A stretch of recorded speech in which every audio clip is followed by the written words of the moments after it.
Hello, Shantanu. Hi. I'm introducing Dr. Shantanu Malik, who is a consultant anesthetist and specializes in regional anesthesia. In gynecology, he specializes in giving pain relief after laparoscopic surgery, after major laparotomy, to keep a patient pain-free and recover faster. And he also gives pain relief for chronic pelvic pain.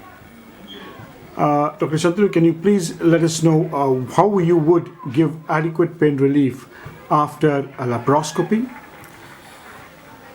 Thanks, Dr. Anil. I'm really thankful to you for giving such a good introduction. For laparoscopy, the most important thing after so much development in after laparotomy, there's a technique-wise, now we come to the laparoscopic world. So still, even after these small incisions, still patients are getting pain. Patients are not getting relief, full pain relief through laparoscopic surgery also. So it is not the only operative sites. Other factors are there which are also causing pain in laparoscopic surgery.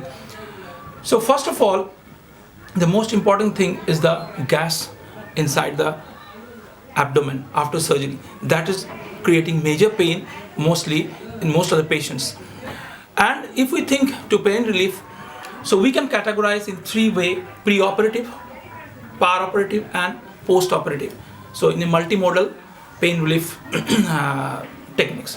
In pre-op, if it's not a very major surgery, very long laparoscopic surgery, then we can give a pre-op diclofenac or paracetamol, which will reduce the para-operative anesthesia requirement. And even para-operative patients can be, if we can avoid intubation, that will also help relieving pain by using LMA.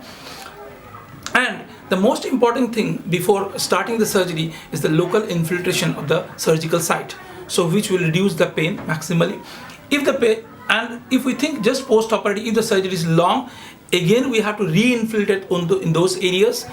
After that, just after the surgery, we can introduce intraperitoneal local anesthetics. Yeah. Can I ask you a question about this, Yeah. Dr. Shantanu?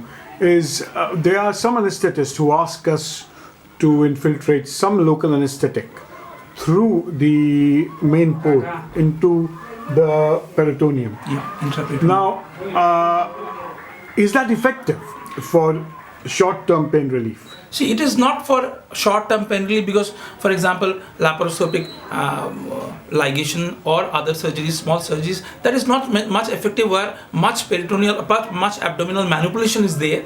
So if you are manipulating too much and too much taking time in the abdomen, this intraperitoneal local anesthetics like bupivacaine 100 milligram or ropivacaine 150 milligram will be quite effective. Yeah. When you give infiltration on local sites, is there anything you'd suggest to keep that pain a bit more longer acting? We can use bupivacaine. It is better than plain xylocaine. Even you can add some adrenaline also.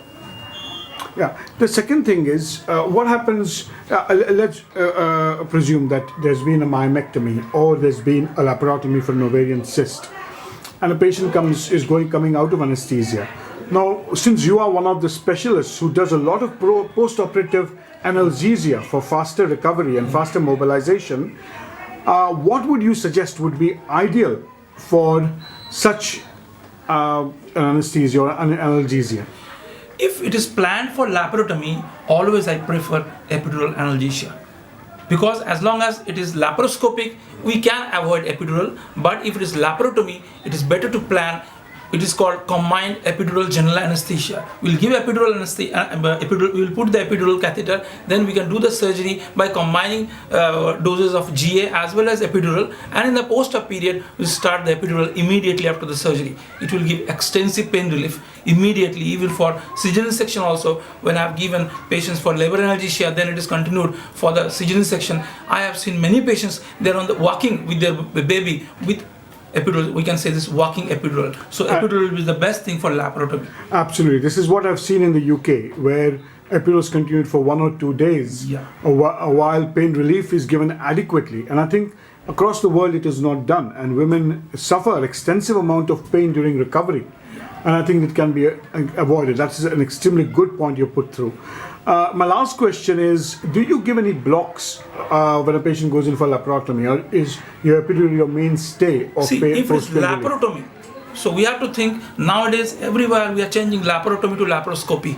So if it is laparotomy, this better thing, go for epidural, no such block. But if it is laparoscopy, we can give tab block, transverse abdominis block. So there, in between the transversus abdominis and the this internal oblique, the neurovascular plane. So under USG guidance, we can inject those areas, the local anesthetics. That will block almost T6 to L1 level. So which will extensively cover the abdominal area. So that will give a very good relief in the post-operative period.